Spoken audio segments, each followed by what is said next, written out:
Have a seat on your porcelain throne. It's time to talk some shit on the Powell movement.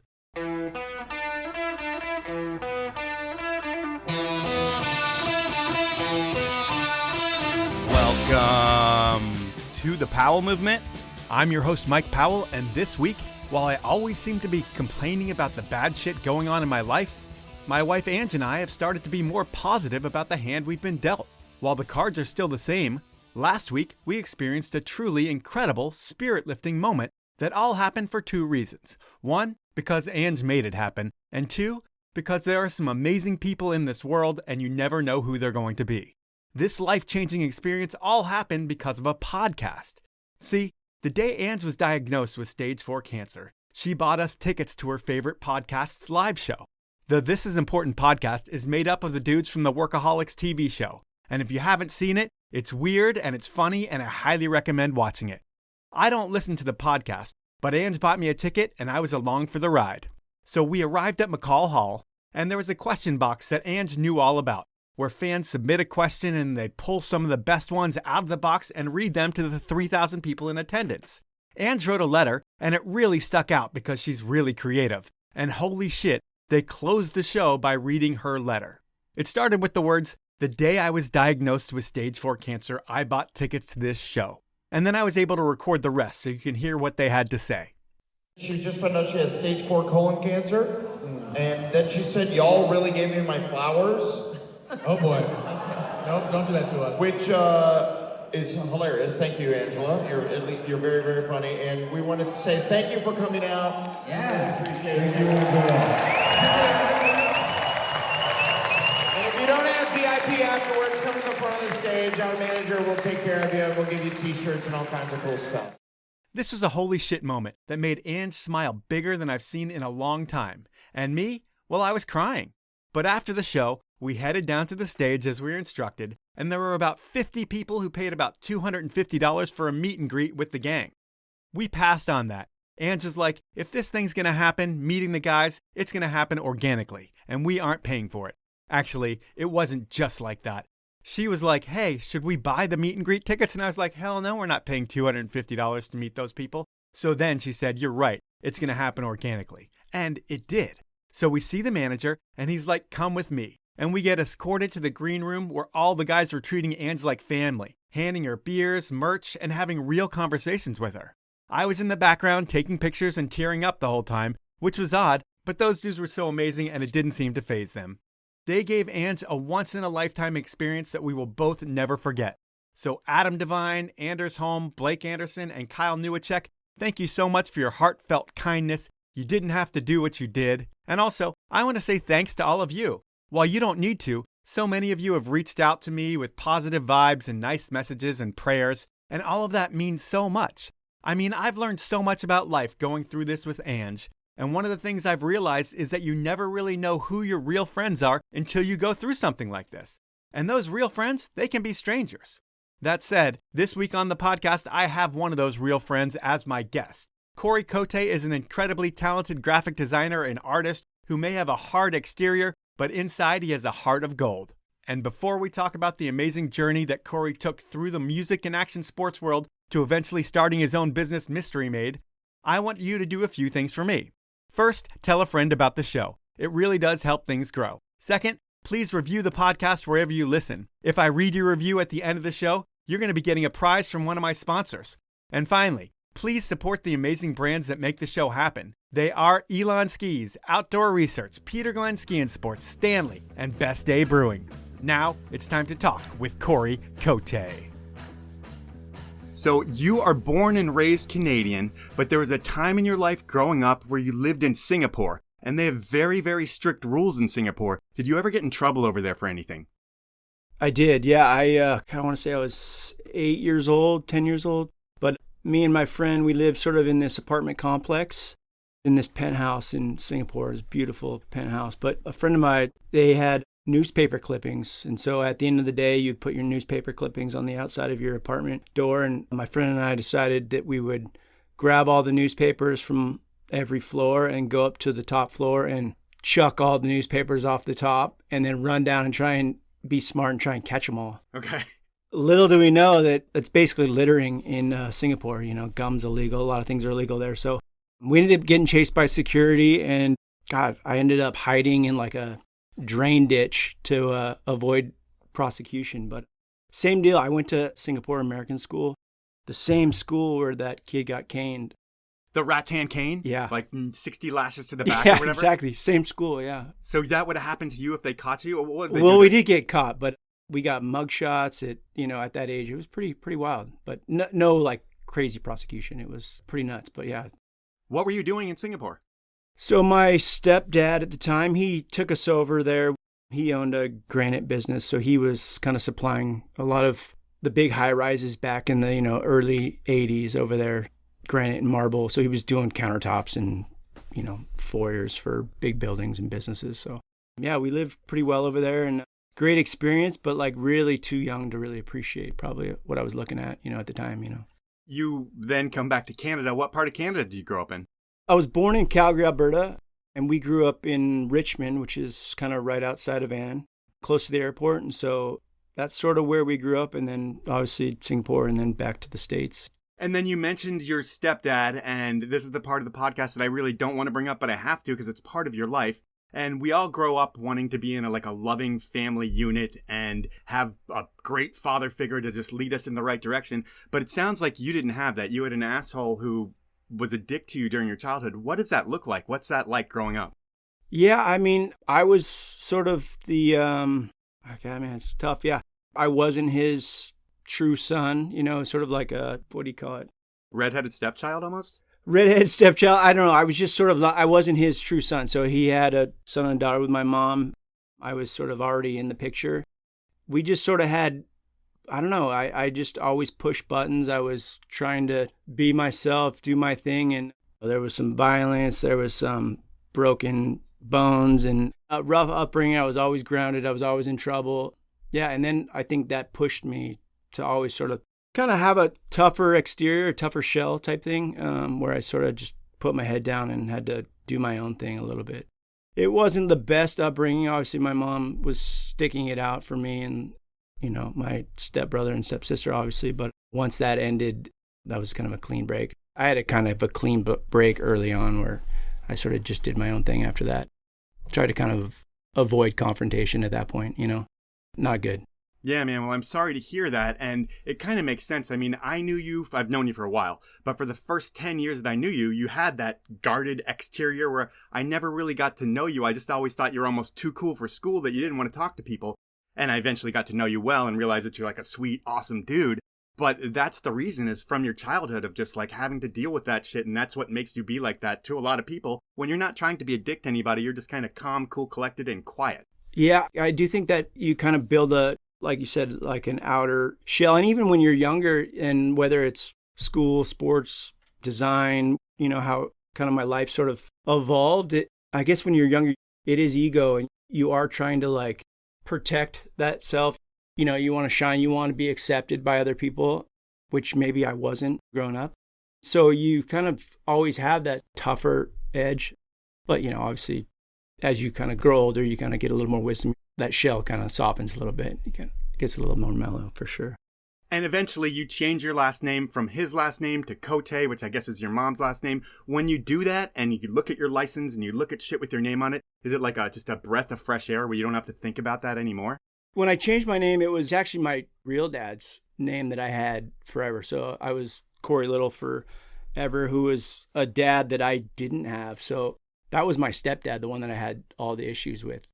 Right. My real dad, which was my last name originally, I had just carried that name forever. I had a hyphenated name sort of in high school. But, when you sort of like get to, hey, I'm going to get married, I'm going to do this thing, I'm going to live my life.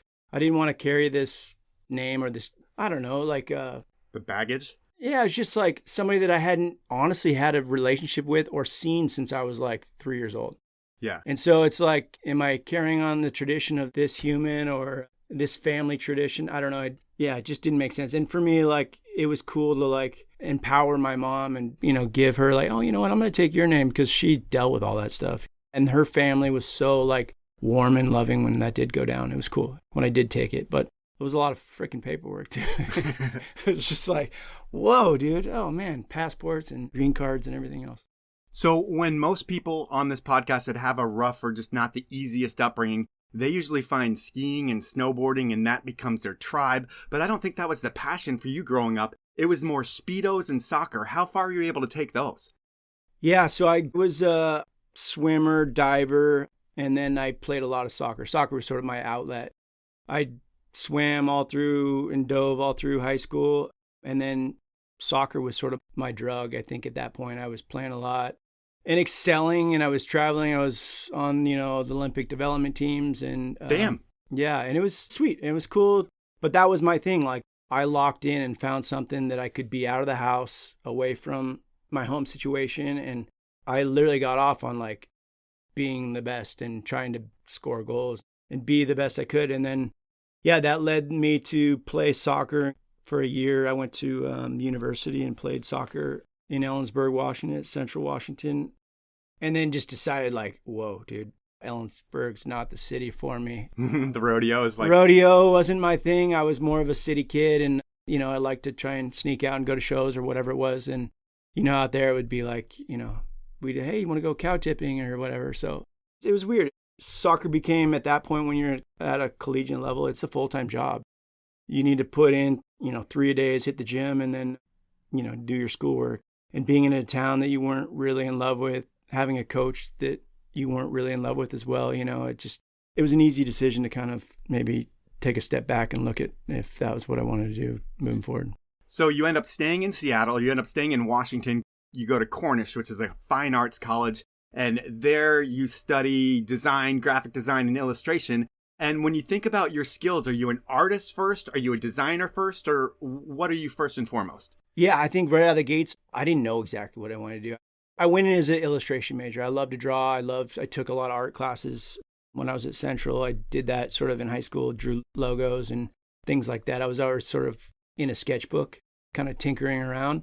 And then I did my first year at Cornish, College of the Arts, as an illustration major, and then decided that was sort of like when Jurassic Park and all these like Matrix and all these movies were kind of like coming to the fruition. I was like, oh man, how do you get into that world of creation? And were you on the front end of when everyone wanted to be a graphic designer? I don't know if I was on the front end, but I was definitely pushing, like, this is what I want to do. I was sort of like looking into the future, like, where can you make money? Can I make money as an illustrator? Yeah, I could probably. But I think seeing the foresight of being like, oh, you know what? Design is probably a good avenue. It's going to open more doors for me personally.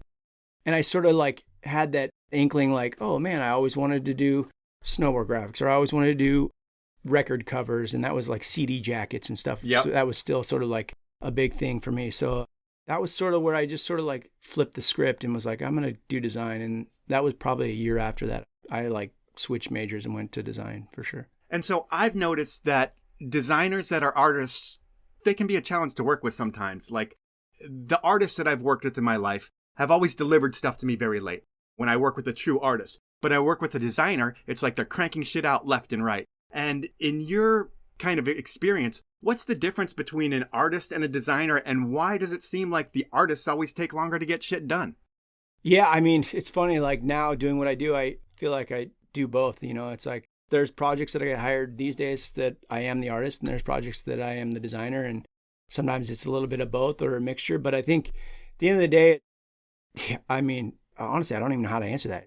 You can give an artist a deadline 3 months out and they are not going to hit it. You can give a designer a deadline 3 months out and they're going to have the stuff for you tomorrow. Yeah. Because they just want it off their to-do list. Yeah. And honestly, it's like with anything, it's just like you have a task list of things that you're going to knock one off, and then there's going to be 5 more things. So it's like you want to get that off your plate for sure. And I'm one of those ones where I got a list of 10 things, and if I can get that off the list ASAP, I would prefer to do it. And sometimes, financially, like that's what moves the meter first, I got to get paid. Your first job out of college is with Tooth and Nail Records. And when I saw that, I was like, oh, that's so sick. You work for a record company. And then I looked into it a little bit more and I realized it was a Christian punk rock record label. Are you a religious person, or was that just a job? So it's funny. One of the first guys I met when I got to Cornish was this guy named Ben Barris. And he was from Westland, Oregon. And so we kind of became close friends, and his dad was a pastor. Long story short, his neighbor or somebody that he worked with was the guy named Brandon Ebel who started Tooth and Nail Records. Okay. So he started working there, and then he was like, oh yeah, they need some help in the design department. And so I don't even remember if I sent in a resume or I didn't have much to offer. Anyway, I got a job, as a designer working for them pretty early on. And it was cool because, like I said earlier, it's like I wanted to see my work or my CDs in Tower Records and flip through the racks and, see like some of the projects that I'd done. And I got a chance to do photos for bands, and I was on stage and taking photos of bands. And, you're 20 years old or whatever I was. And it was kind of a cool, like, eye-opening experience to kind of go and be on stage and like nobody like pushing me off. Or it was cool. It was I could kind of do what I wanted, and then to be able to create sort of content and looks and feel for these bands. It was kind of cool to be inspired by what they were into, or their music or their vibe. So I wouldn't say I was religious at that point. I sort of a believer in having faith in something and taking that for what it's worth. But you took the job for the music, not for 100%. the Christian part. Yeah, 100%. I mean, honestly, I didn't even know what Tooth and Nail was at the beginning. And they had multiple record labels. So they had punk and they had hardcore and they had rap and they had all, it was cool. So it was like a good chance to like flex the design muscle of something for everybody. And it was unique and it was a cool experience and definitely something that, I'm still proud of, having that under my belt for sure. I think during this time too, you also worked with Barry Ament, who's one of the brains behind the Ames Brothers. How do you end up hooking up with him in that gig? So, that's honestly, that was one of the cooler experiences. So everybody knows the Ames Bros. They've done all the Pearl Jam posters for forever. Which you can buy for like $300 online because they increasingly get more valuable. Yeah, I don't know how many people know this, but I saw a flyer posted up. This is like something you'd see in a movie. It was like stuck to the... Like a corkboard in a laundromat? Exactly. And it was like, hey, there's free coffee this week in the school lobby or whatever it was. And then this one was like, oh, come work for an exciting poster company. And it said Ames Bros, super small, and their phone number. I literally saw the flyer on the board. I know exactly who it was. I ripped it off and I go, nobody's getting this fucking job. So I took the flyer off the board and I took it home. I can't remember if it was a phone number or an email. I think I called and said, hey, my name's Cory. I'm working here. And they were like, oh, we'll come down for an interview. And so I'm like, oh God, I was so excited. They were in all these design magazines for all the posters there, and they've won awards, and they were at Modern Dog.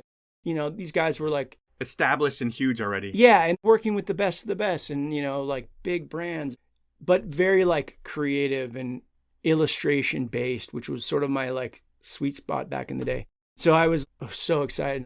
I called, I got an interview, and they said, oh yeah, come down, let's say next Wednesday or Monday or whatever it was. I was so nervous. I didn't know what to bring, like, what do you bring in your portfolio? I'm like a, freshman or whatever I was.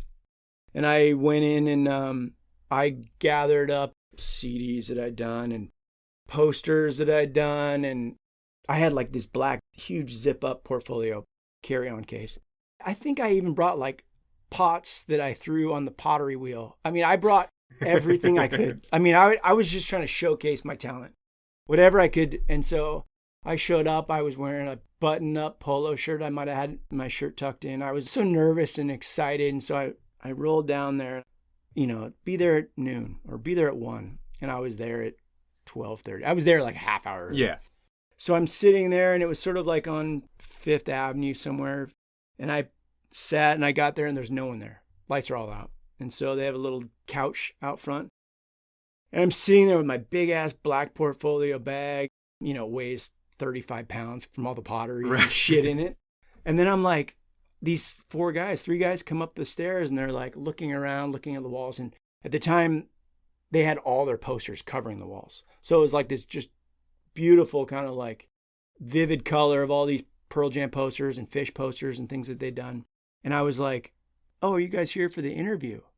And they literally sat down on the couch next to me and they were like, oh man, what time are you going? And so they literally played me and they sat there and they thought that, I'm like so nervous. I'm like probably sweating through my polo shirt. And they're like, yeah, we're at 1:15.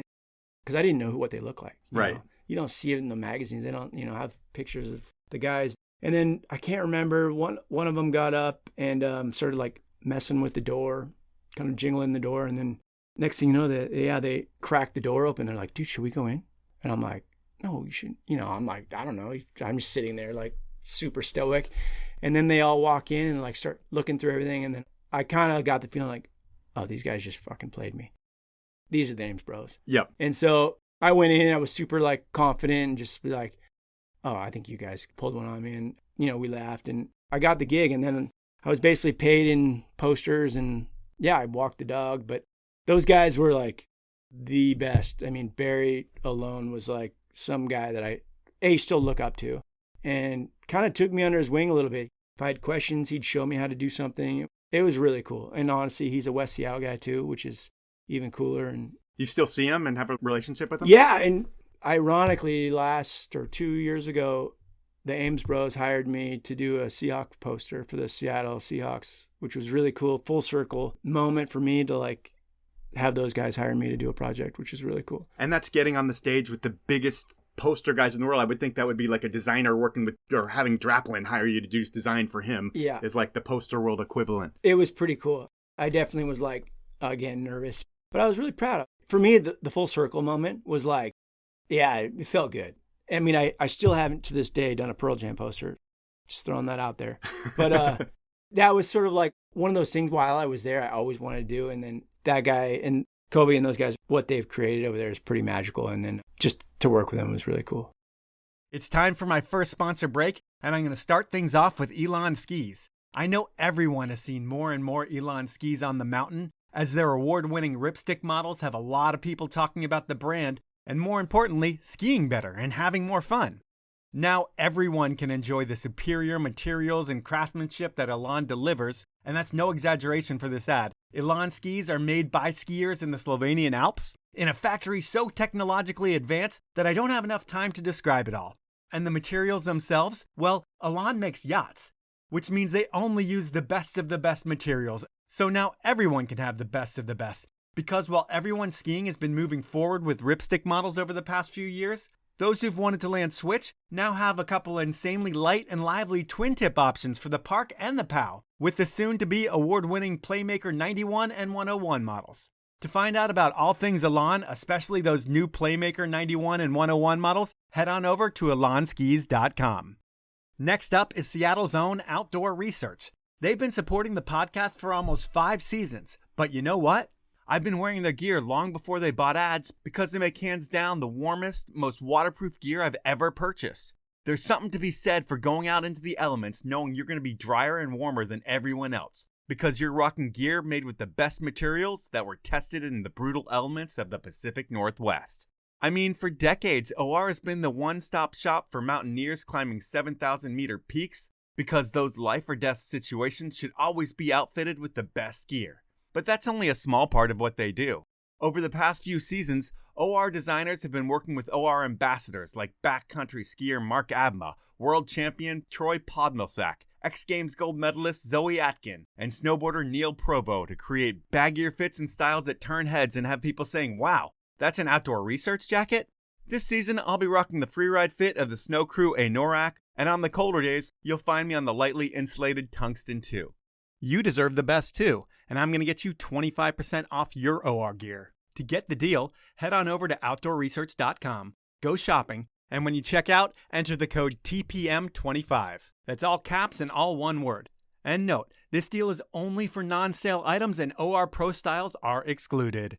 Closing things out is the place where I want you to buy all of your ski and snowboard gear from Peter Glenn Ski and Sports. Why support Peter Glenn Ski and Sports? Well, first and foremost, they're the little guy who's been getting people on snow for over 65 years. They're not trying to take over an industry by making a ton of branded products that compete with established brands. They aren't trying to get you to stay at their hotels or go on one of their vacations. Peter Glenn is all about having all the brands, all the products, and all the deals both in-store and online. It's not about algorithms or AI. Peter Glenn is about having the most knowledgeable staff that understands what you need to make sure you have the most fun possible wherever you're going. And they've been doing that since 1958. So if you ski, snowboard, inline skate, wakeboard, water ski, or if you need outerwear for your adventure, Peter Glenn Ski and Sports is your one-stop shop, And they offer free shipping on orders of over $50, a hassle-free return policy, and they'll price match reputable dealers. So please support this podcast and buy all your stuff over at peterglenn.com. Those are my sponsors. Now let's jump back into the podcast. The next thing we're going to talk about is you going to K2. Because, I mean, looking at your LinkedIn, it looked like you were at Tooth and Nail and K2. There might have been some overlap, but that doesn't really matter. How do you get your foot in the door at K2? There was a lot of overlap, and I was trying to figure out what you want to do in life. And the Ames Bros, they were actually doing some K2 boards at the time. And so there was a designer there that I was at school with who got hired out there named Fran Stoll. And the guy that was in charge of K2 snowboards at the time, his name was Nick Sherman. Okay. And so he was in with the Ames Bros. He was in with, obviously, Fran. Fran sort of like said, oh, this kid sort of has, I don't know, the drive or whatever to do it. And then I think first I got hired by Moro Snowboards to do some like screen print posters for Moro, for the Moro team. And they were on Vashon as well at the time. And Nick was sort of overseeing Moro too on the creative side. Yeah, and then I got hired to do one snowboard graphic, and I think they liked what I did, and it was sort of doing a job, and I kind of jumped at the chance. You know, it's the same thing as like you kind of have those ideas of what you want to do, and I kind of, like I said, I grew up in Whistler, going up to the mountain in Whistler and back home. So I sort of had like roots in it, but I sort of stopped with soccer a little bit. So I took a little hiatus and then got hired out at K2 Snowboards to do graphics out there, which is sweet. So it was never an issue that snowboarding wasn't the number one passion for you, where the art on the snowboard was more your passion. No one really cared about that as long as the snowboards look good? Yeah, I do 100%. I honestly, like my first sales meeting that I showed up to K2, I looked like I skated. I looked like a snowboarder. If you could personify what I looked like, I fit the part. Yeah, and you have good style within that part, and you always have. Correct. Thank you. But I didn't know how to snowboard. Okay. So my first sales meeting, we went out to Whistler, right? It must have snowed like, I don't know, 18 inches overnight, right? And it was a pow day. And you know how those sales meetings work, where you're at the meeting and you're supposed to present, and they're like, nope, it snowed. We'll start at 5 p.m. And so everybody headed out to the hill. And I had never snowboarded in my life. And I was on the old clickers, and I can't remember. I think I was on a K2 Zeppelin. And I got up to the top, and it was, all right, everybody go. You know, everybody just points it. And I just fumbled my way down and figured it out. But I didn't see anybody the entire day. And so I was by myself, and I just taught myself to ride. Honestly, that day one. I mean, I was riding by the end of it, and it was one of the greatest lessons you've ever had. You know, like, I mean, I was dusted probably by the end of it. For sure, you yeah. know? So yeah, I think you kind of just figure it out along the way, but that was how it started for sure. And then it was a different time in K2. I mean, back then, ski reigned supreme, and then there was Ride, K2, and Moro, all within the same house. Ride and Moro, or I mean, at one point Moro was more core, and then they became kind of Sports Authority. But Ride was the core brand there. K2 was almost the family brand that still had a cool team and stuff like that. Did it feel like you were kind of the third wheel, being the K2 snowboard group compared to Ride? Did they get all the love?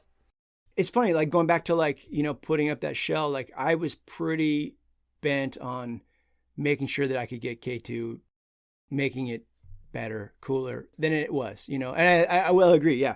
Ski at that time was sort of like probably the big breadwinner in the company. And then Ride was kind of like the new cool kids on the block, right? Yep. And that had that edge. And you're right, K2 at that time, and still to this day, I think has something for everybody. For sure. I'm okay with that. But it actually probably made me a better designer because it forced me and everyone else in that design kind of crew to like be more well-rounded as a designer. But I took it to heart, like, hey, I wanted to make product that looked better than Ride. I wanted to make product that looked better than Burton. I mean, we'd go to sales meetings, and especially when I, like, going back to when I was younger, and you have that chip on your shoulder to be that ego, where you have that ego, you want to make sure that your stuff looks and is represented in a way that is cooler or is looked upon in a greater light. So I had a little chip on my shoulder to make sure that, you know, a harder exterior to make sure that we came across cool too. And I didn't want K2 to not be cool. And with all the Ride guys, is it something where like you're really good friends with those dudes on the boat and at the bars and stuff like that? But inside the building, it's like everything you're doing is a secret and you guys don't want to show each other what you're doing because you really want to be better? Yeah, there was always like tension you could cut with a knife. But you're good friends too. I mean, Oh, I think 100%. of them. Yeah, I mean, some of my greatest friends were at Ride Snowboards for sure. And it was important, though, to have that competition. And I think it made everybody stronger. And I know that they might say they weren't necessarily looking over their shoulder at us, but I bet you they were. It's like between the two brands, you want to keep things separate and you want to keep things unique enough. Were there meetings about that? Like, hey, we need to differentiate these brands and there's no crossing over. We have these colors, you have these colors. It was always like that. And it's hard to do when you're all at the same factories and dictate that, at that point when things did go over to China. But I think it is important to kind of separate church and state, if you will. It's like, we're going to do us and they need to do them. But I think they did things well and we did things well. And I think it's, as long as we could kind of maintain that, yeah, like I said, it wasn't just Ride that I was trying to do better, and I was trying to look better than Nitro. I was trying to look better than Burton. And I think those experiences, even being in that building, were like invaluable. I mean, I, to this day, like, am so grateful for that time at K2.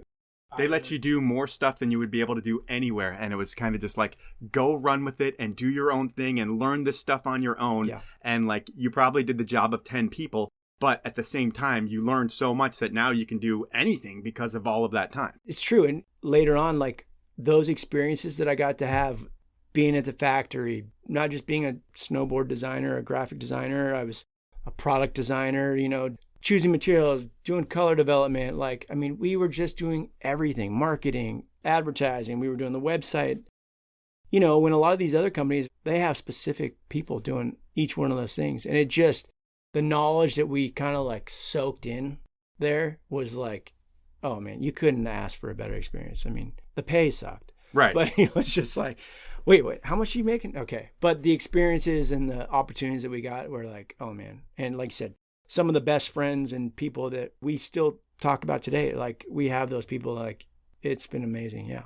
So you mentioned the factory, and did you get to K2 when there was still American production? Like, were you designing boards that were built in the factory right next to your office? Yeah, I was. And so I started in 2000-ish.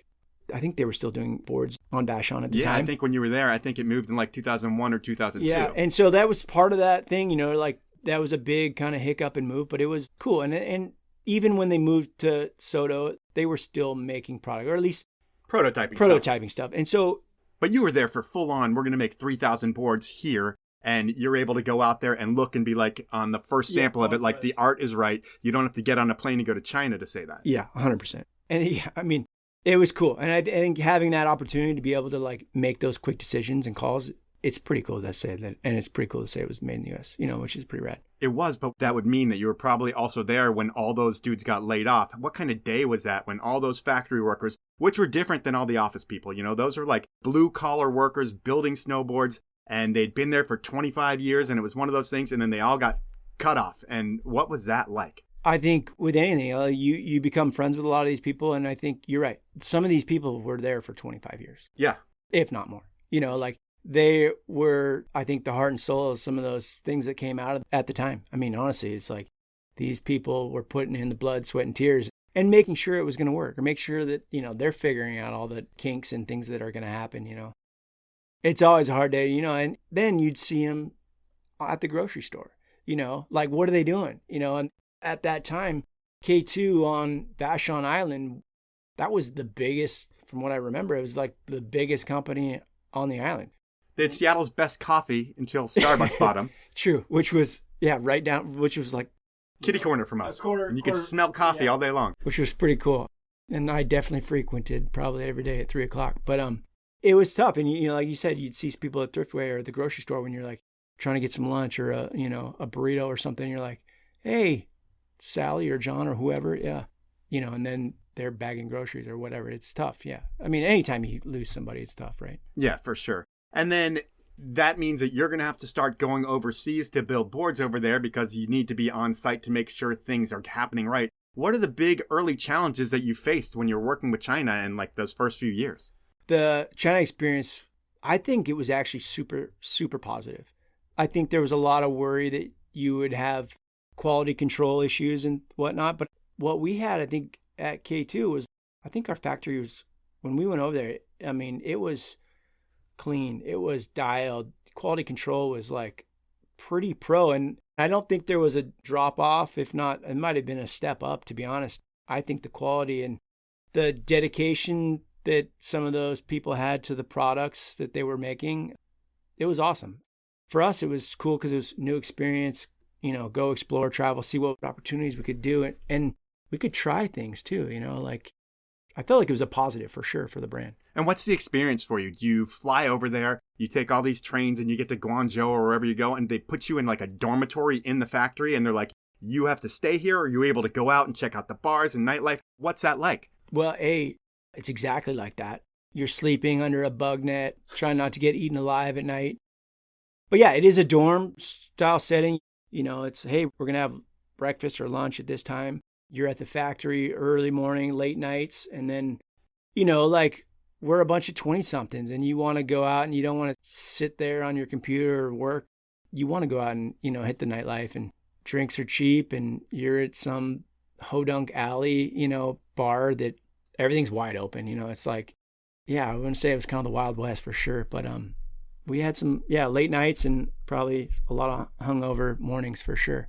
It's like the daily grind. You got to get right back to it and make sure products look tight. And I heard that at the factory, and probably all factories there were some rooms that the Americans weren't allowed to go to. Did you ever hear about those rooms or have any speculation about what went on there? I don't know what rooms. No, I just kind of walked into whatever room I wanted to go to. Honestly, I don't remember that. I feel like when you are at the factory, you're going and you're meeting a lot of vendors, right, too? So you're going and you're meeting a base vendor or a materials vendor or a sticker vendor or a color vendor or whatever. And I guess the guys that are kind of behind the scenes, the owners of those businesses, they want to take you out and wine and dine you and put their best foot forward. They basically want your business, right? So they're going to go out of their way to be like, hey, what can we do to like sell the dream? So they take you out to a fancy dinner and you're eating whatever you want, like as crazy as you want. You've heard of all the stories. But at the same time, they're like, hey, do you want to go get a foot massage? Or you would go get massage your leg or massage your feet. Or then they had like KTV, which is like karaoke television, where you walk into a room and it's like karaoke on steroids, but it's like, God, I don't want to say it's like a brothel because that's the wrong word, but it's just sort of like these gals that are like in kimonos or something, right? But you sort of like have to pick them out of a lineup and you say, all right, I'll take number 5. And number 5 is going to be your gal that is going to pour your beers all night and make sure your cup's always full. Like your karaoke host? Yeah, I mean, if you would. Yeah, I mean, she's making sure that you're like getting a massage while you're singing. I mean, it's just like they go all out for your business. It's kind of that culture. Getting a foot massage is pretty cool too, Yep, I can imagine. It's nice to be wined and dined like that. Yeah. And then eventually you become the design manager at K2 Snowboards. And when you get elevated like that, I'm sure you're responsible for making sure everybody is doing their jobs. Like you're the air traffic controller for everything K2 Snowboards. And does that take you away from like the shit you like doing most, the design? Do you have to be like a administrator at that point? 100%. It's like that gratification, like, hey, you're at the top of your field type thing within our industry. But man, yeah, it became tough. I was going to meetings about having a meeting about, it's just like you're trying to manage the line, you're managing all the product, you're managing all the advertising. But you're managing, not doing. Yeah, I'm managing people and I'm not being creative. And I think at the end, that was sort of what like gets the gears spinning a little bit, like, how long is this going to last type thing? Is this kind of what I want to be doing, where it wasn't as fun? And then, yeah, you're kind of stuck. Yeah. I mean, I would still be doing some boards. I would still be doing some product, but it wasn't like, I didn't have my hand on the throttle type thing where I was just like, go, go, go. It was like, all right, I got to manage expectations and I'm dealing with Germany and their feedback and I'm analyzing Japan's feedback. And it was a bigger, broader role, which is you're getting paid for, which is cool, but it's not as creative. It's not as fun for sure.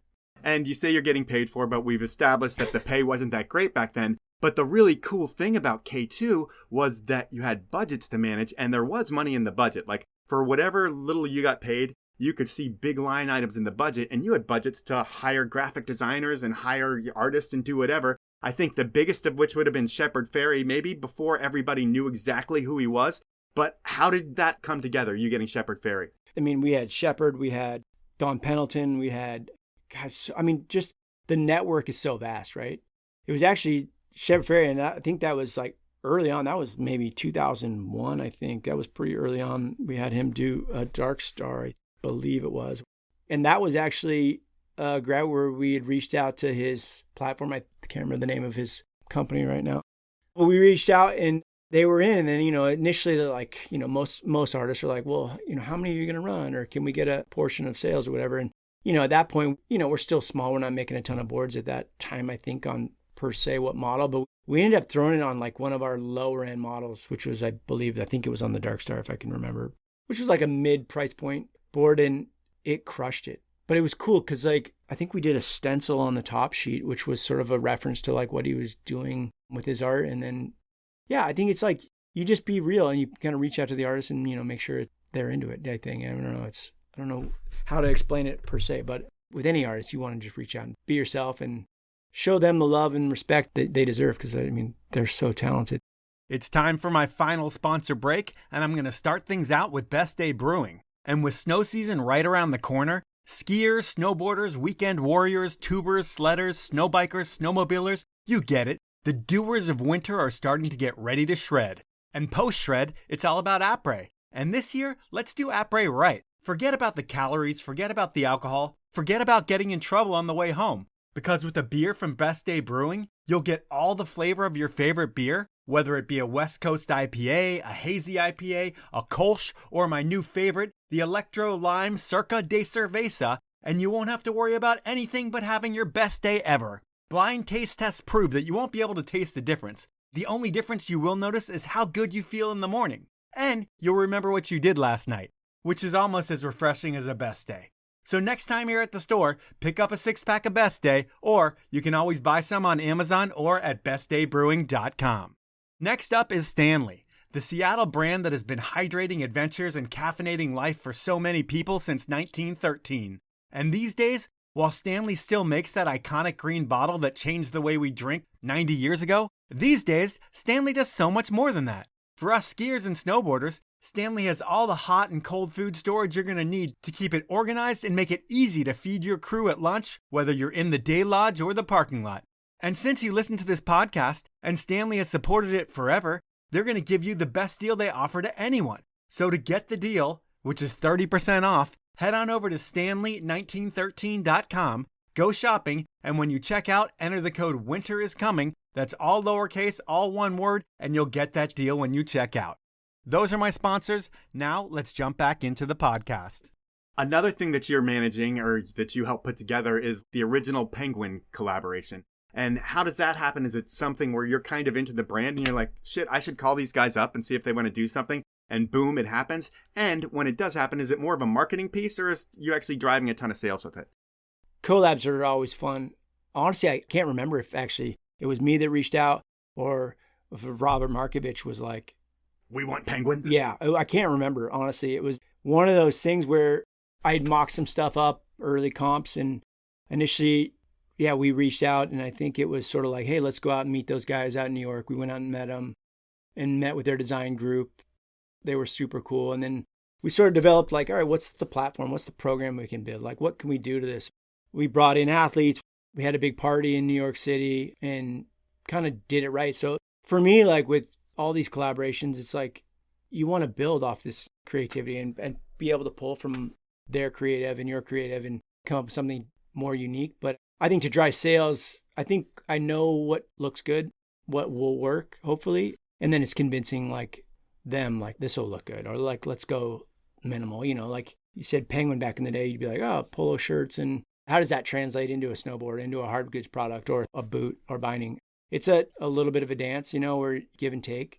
But I think if you kind of like curate kind of the offering in a way that makes them feel like their product's being represented really well and do it tastefully and tactfully, I think it can do really well. And I think it did, honestly, on that collaboration. It was actually ended up looking pretty cool, I think. Another thing that comes across your desk are lawsuits. And I think there was a Kate Spade one, I'd probably some other ones. And when that happens, what happens to you? Is it like everybody coming down on you? Like, Cory, how did we get here? You're managing this? Or do you kind of just be like, this is a big corporate machine, we'll let the lawyers handle it and I'll just work on designing something else? Yeah, that's always a scary call to get. Well, I think I was in New York when that happened. We were with Jeff Mature and he kind of pulled us aside and was like, hey, we have a problem. Kate Spade had a kind of a lockup that looked similar to one that we had created for Gretchen Bleiler. Yep. And it was like, I don't know if it was her podium board for the Olympics, or it was like right around that time. It was one of the years. And so it was getting a ton of exposure. And Gretchen at the time, her visibility on women's snowboarding was massive. Yeah. And so she was like the face of our brand for women's snowboarding. And she's a total pro and was getting the product out there and getting her face out there. And yeah, it came down. It was definitely a slap. I was sort of in charge. It wasn't as like bad as it.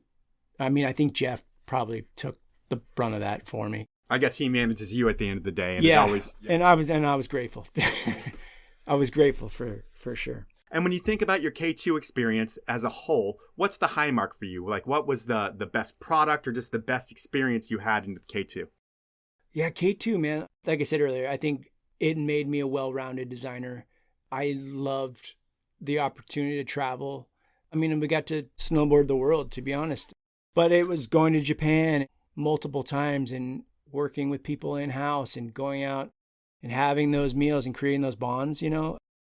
You'd go to Japan just for like inspiration trips, right? Yeah, I mean, we're going to spend a week in Japan. We're going to check out all the cool museums and every art thing that we can. We're all going to split up and find our own shit. And then we're going to come back and show it to each other. And then we're going to build a board line based off it. It seemed like a good way to go on vacation, see art, and get inspired as well. It was some of the best. And honestly, those are some of those experiences that I truly miss. I mean, I got paid to, walk around Japan and go into cool shops and boutiques and just like, get inspired. And not just Japan, you know, in Europe. And well, every year was a different place, right? It was cool. And it was on the company dime. And we partied like rock stars, you know, at night, and we'd go out and do it in the morning. But at the end of the day, that helped shape the vision of the brand. You know, it was really cool to like take those trips. I mean, those are some of those memories that I'll never get back. The crazy thing to me about your life is there's a time when you have twins on the way. You've got this cake job at K2 that you're on cruise control with. It's Groundhog Day. You know exactly what you need to do all the time. And you decide to leave K2. I mean, what was the thought process of leaving at like the biggest moment of your life when you have two kids on the way? I would think that's got to be pretty scary.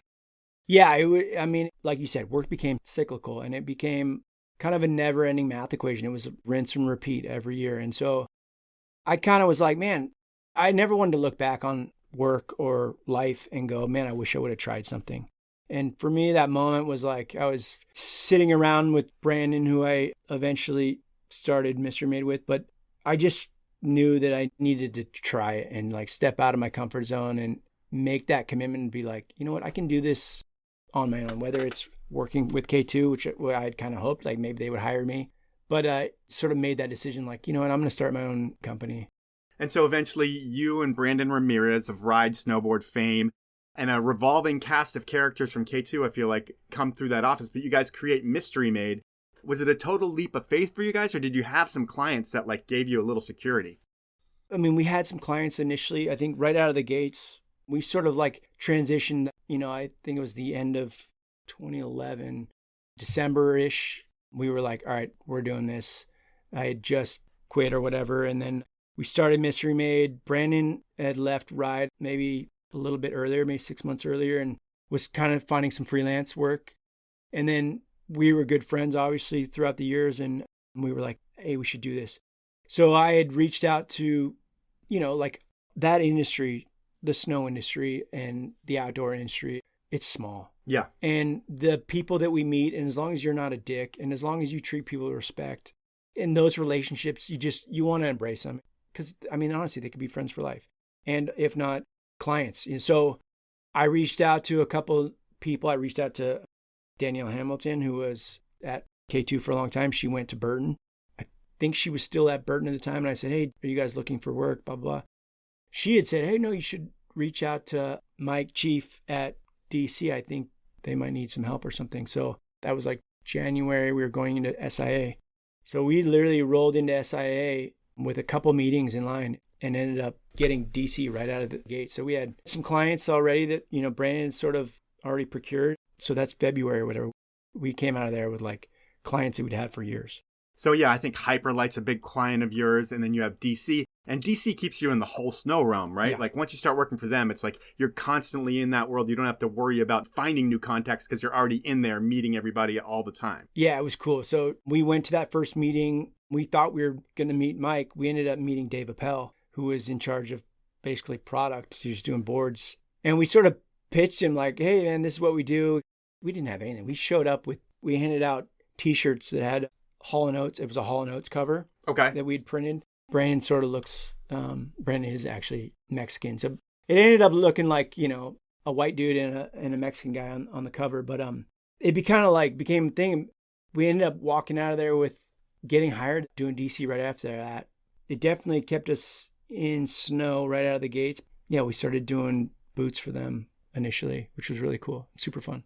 And the cool thing about Mystery Made was you have this space, and you had 2 different spaces over time. Now you're in the West Seattle Junction, but in both spaces you have kind of a design firm in the back where you guys are all on your computers doing your nerd stuff. And then in the front, you've got this cool gallery of products that you personally like and you sell.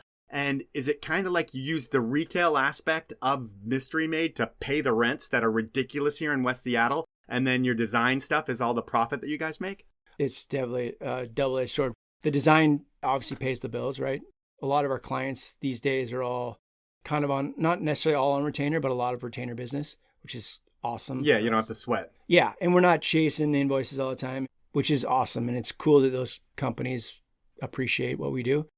The retail just sort of evolved over time. We'd go to New York and we'd go to Japan all these times, and you'd walk into these boutiques and they were set up like that. I mean, it was something that we saw visually. It's nothing new. Like, you'd see other design firms doing it in New York. And so we were like, oh, dude, we could totally do this. So with a lot of the work that we were doing or getting, we ended up doing a lot of Rourke clothing. We ended up doing a lot of their T-shirt graphics for a couple of years. And then we were like, man, it'd be rad to sell our own stuff. Not just Mystery Made stuff. Like, we wanted to create a brand with our stuff and have it on the forefront of the shop. But then we were like, oh, maybe we could sell Rourke stuff because we were doing a bunch of their stuff, and we could do some of the DC stuff or whatever it was.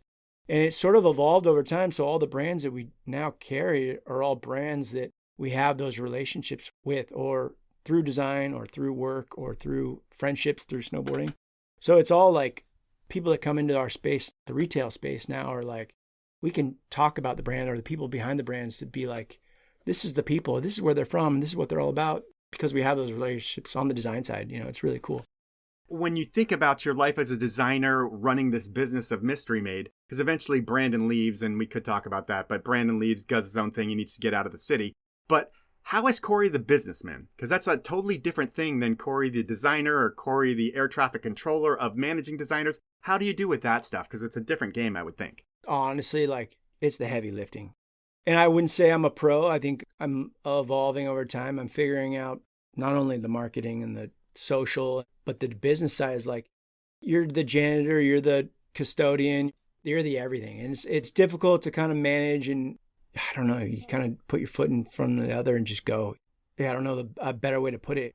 It's probably the hardest part, and it's the most underappreciated or undervalued part of it, because it's definitely you got to keep the lights on, right? Yeah, you got to sell first, right? Yeah, and I don't want to sell out and be doing something that you don't want to be doing. But on the design side, we've gotten to the point where we can kind of choose our clients. We're lucky enough we can say no to projects if we're not stressed on that, because we have both kind of avenues coming in financially, Yep. The retail. I will say, like you said, you're wearing a lot of hats, from the accounting and having accounting and running IT. And, it's just it's all the above, and it's so much work. And doing it solo is a lot of work. I can imagine. And the way you do it is kind of interesting, because with your store, I've tried to go a couple different times, and you just kind of never know when you're open. And that's kind of the deal. I'm sure it can rub some people the wrong way, but it's not like you care that much. You're not trying to rub people the wrong way. It's just like when you're working, and you don't have that set schedule. And have you pissed a lot of people off?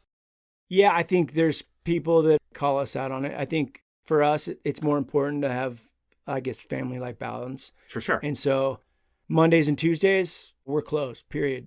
I'm in there working. I'm actually designing in the back, but the lights are off, or I'm running errands. We ended up peeling the hours off the door. I mean, we'd have people saying hey, you're supposed to be here till 8 o'clock. And, I got kids and I need to make sure that I'm there for the kids when I need to be. And so I just close up shop. And yeah, some people it rubs the wrong way, but it's more important to keep that, kind of family life balance. I feel like it almost adds to the mystique too. It's like, hopefully you can get in there. Hopefully they'll be open. Yeah, I think most people in West Seattle now realize that, all right, dude, this place is a little bit of a wild card. Yeah. But I feel bad for the people that like drive up from Everett, or they get in their car and they drive 45 minutes to the shop and we're closed. Because I'm not updating all that information every day when it happens, so it's not live. All right, well, I will say that is pretty much our podcast, or the body of our podcast, but I have something that I call Inappropriate Questions, which I do at the end of each podcast, and I get someone to ask 3 questions, and they can be anything. So I decided to go get your former partner, a guy who left you to leave the city, Brandon Ramirez, a friend of yours for like 20 years who worked with you when he was at Ride. He's now with Ignic, and he's done stuff with Evil Bikes. He does all kinds of stuff. He's an incredible designer, singer, songwriter. He does all kinds of things. Are you ready for question number 1 from Brandon? Let's go. Hey, buddy. First off, I just want to say, man, you were one of the most even-keeled dudes I know, and it was a little bit challenging to find some dirt on you, but here you go. On our trip through Europe some years back, we ran into some excitement while we were saving our friend from a place called One Touch Nightclub in Villach, Austria. I'm wondering if you can explain what happened that night and what we learned about the laws and Austrian culture, and why I think you're a hero. Yeah, that was a crazy night. So that was a work trip. We were out visiting the mothership, Capita's factory out there. And they were taking us out, and we were rolling around town, and obviously had quite a few drinks. And we walked by this spot, which we thought was a strip club. And so we walk into the strip club, kind of looking around. There's nobody in there. There's like a bar, a guy sitting at the bar, a couple girls kind of walking around, Scantily clad. But we started looking for like, where's the pole? Where's the dance? Where's everybody hanging out? So the door closes, and next thing you know, there's, all these girls come out, and then this like mother hen is like, you need to buy us champagne. And we're like, what is this? Turns out it's a brothel. Okay. And so we are like, oh no, I could barely understand. Each one of us sort of like these girls gravitated to us. And then they want us to all buy them champagne. And we're like, dude, we're not buying you champagne. We just want to go. So we're trying to go, and they're like, you're not leaving. The like bouncer's like in front of the door. No way. Yeah. And he's like, you guys aren't leaving until you buy champagne. And the champagne is not like Corbel for $7.99. It's like, it might be Corbel, but it's like $300 champagne, Yeah. And we're like, dude, we're not buying champagne. So it's like, fine, fuck it. We just want to get out of here. He wants to pay for the champagne. So he buys a bottle of champagne for them, and then we're like trying to leave. But the guy, he worked there, and he left his bag in there. We walk out, and he left his bag in there. So he like had to go back in, and we're like, fuck. So he went back in, and then they wouldn't let him out again. Ugh. So we're like, what the hell? So we're standing out front now, like, middle of the night. And he's like in the window, like, it's like this little like peep window, like, they won't let me out. And we designed these Travis Rice kind of like winter boots. And I freaking walk up to the door, and I literally kick the door in at this brothel, and literally kicked the door down, not off the hinges, but like opened it, and runs out. And literally as soon as it sounds so weird, but as soon as we turned around, like, go, let's get out of here. There's 2 cops standing right there waiting for us. And they're like, dude, what the fuck, dude? What are you guys doing? We're kind of explaining the situation. And they're like, you guys idiots, dude. Like, you guys basically brought it on yourself. Like, you should know better. And they ended up, there's no issue. They like let us walk. But we were just like, dude, we didn't realize what it was. We were just trying to leave. It's kind of scary. Yeah. But, you got, that adrenaline and buzz. You're like, dude, I'm going to save my bro. Yeah. And it was pretty funny.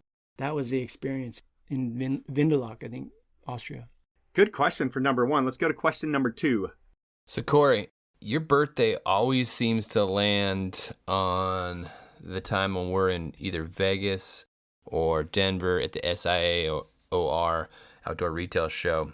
We've celebrated probably 10 to 20 years of your birthdays down there. I'm wondering if maybe you could tell us a few of the better times that you've had and a few of those loud nights. We just need one. What's your biggest birthday? I don't know. I think my biggest birthday. Did you go to the Snoop Dogg show that one year? I did not go to Snoop Dogg that one year. I think the Red Fang show was a big highlight. I mean, honestly, it usually, yeah, like I said, those SIA moments, you're surrounded by all your friends in the industry. You'd meet up at whatever bar, whatever. And there's so many good ones. I think just those moments of like hanging out with all your friends, you know, in the industry. And it was every year. So it wasn't like 6 people sitting around blowing out birthday cake. It was like going out to a rad restaurant for dinner and then just full send. All in the company dime. Yeah, all in the company dime. And then maybe going, seeing a rock show or, you know, like Bad Religion or seeing somebody that you're just like, dude, that was epic. And it was all brands. It was just like all the people in the industry. It was just hard to compete with, you know. Yeah. All right. We're going to jump into his, I think it's his final one, but he might have a bonus one. Hey, so on that birthday note, with your birthday being at the outdoor retail show, I remember way back one day sitting next to you in Vegas while you enjoyed a birthday dance. It was purchased for you by one of your coworkers.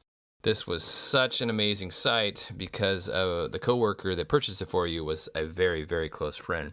I'm just wondering what your thoughts are about fishing from the company pier. Do you know what he's alluding to here? I think so. I don't know. I've definitely been to a few of those establishments. I think that was when my current wife, at the time, we were dating, I believe. Your current and only wife, right? Correct, yeah. And that might have been my 30th birthday, or I'm not sure. But yeah, we went to the strip club and she was with us. And yeah, she bought me my own lap dance. You know, she was like, pick which one you want. And I can't remember. Honestly, I actually think I even probably passed out and fell asleep. I mean, I was probably pretty hammered, but I think I might have even passed out during the lap dance. But it was cool that my wife actually be like, yeah, go and have fun, you know. She was all about that. And just to add something, going back to starting Mystery Made, I'm so grateful that my wife has been a supporter of not just my freedom and what I've got into, but allowed me to kind of do what I've needed to do as a business owner and a designer. You know, she's been a big part of it for sure. And I will say that I think the company peer thing, as he was talking about, is your wife worked with you. You ended up becoming your wife's boss, I feel like, as a design manager, which is awkward. But I think the company eventually separated you guys so you didn't have that barrier between you or that level of something that could fuck things up. Yeah, that is exactly the truth. I, at one time, was in charge or managing my wife as a designer. She was doing a lot of the women's stuff. And I will give props to Jeff Matura that saw the writing on the wall, and that one was like, this is not healthy. And if you guys want to keep this relationship, we're going to have to split you up. So she moved into a different part of the building, and it was great. And also, it was like probably the best thing for our relationship for sure.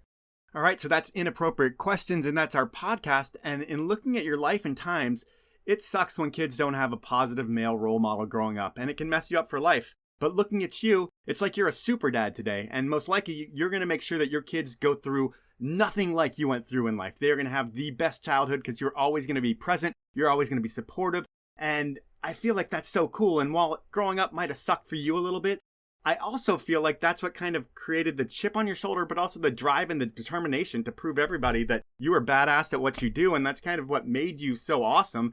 And, you know, when I look at you, I kind of misunderstood you for all these years up until I really got to know you because, like I said, you kind of seemed like cold to me at first, but it was really calm, cool, collected, and quiet. And then when I got to know you, I was like, God, I wonder why I always thought that. But it was me more misunderstanding who you were and you just being yourself. So it's cool to see that. On top of it all, you're a super talented designer, artist, and everything that you do. And I want to thank you for coming over and thank you for your time. Dude, thanks a lot, Mike. I really appreciate it, man. Hey, no problem. That was easy, right? Piece of cake. So that was time with Cory Côté. And back in the day, I used to refer to him, behind his back of course, as cool, because he always seemed like he was way too cool for school. But as you learned in the podcast, there was a reason for that. And it really shows that you should never judge a book by its cover. I mean, we never know what someone else is going through or went through, and just to assume something about someone isn't right. Given, I still do that a lot, but I'm trying to get better about it. And I will say, Cory's a real talent on the old computer, and he's been cranking out incredible graphics for a long, long time for some heavy-hitting clients and employers. If you want to hire Cory for anything, email me at mike@thepowellmovement.com. This is also the address where to send your questions, concerns, or address if I read your review on the podcast. And the review of the week this week comes from Successful Ski Bum. It's titled Never Miss, and it's a 5-star review. Here it goes. Powell is my never miss podcast every week. Anyone enjoys the outdoors or who has interest in the industry, this is a must. He does a great job of covering it all, from putting you into the moment with the athletes on a mountain and finding out the work it took to get there. The next week, he's talking to the industry insiders who run the companies funding those trips and events and pulling back the curtain on what it takes to build and sell the items to fund these athletes' adventures. Powell's interview style really allows the subject's personality to shine through and puts you in the middle of what feels like a conversation between two friends. Well, thank you so much, Successful Ski Bum. I really appreciate a review like that. I really try to do all the things that you do, and sometimes it doesn't feel as much like a conversation because I have so much stuff to get to, and I do cut some stuff out that gets you to the point of what needs to happen, but I do want these things to be conversations, and when we're recording, they really do feel like that. So I thank you for that review. Please send me your address at the email that I mentioned, and you will get something from one of my amazing sponsors. I have a feeling it's going to be a non-alcoholic beverage. So thank you for that review. Thank you everyone else for listening. And I'm going to close this one out by asking all of you to please support my incredible sponsors. They are Elon Skis, Outdoor Research, Peter Glenn Ski and Sports, Stanley, and Best Day Brewing. Have a great week, everyone.